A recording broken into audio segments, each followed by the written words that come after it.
Columella, who lived in the 1st century AD, in Book 12 of his De Re Rustica,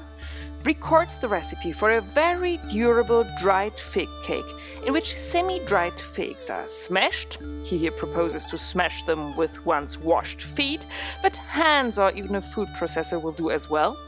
and then mixed with toasted sesame, aniseed, fennel seeds and cumin, shaped into small loaves, wrapped in fig leaves, dried some more, placed in vessels, heated, sealed and stored.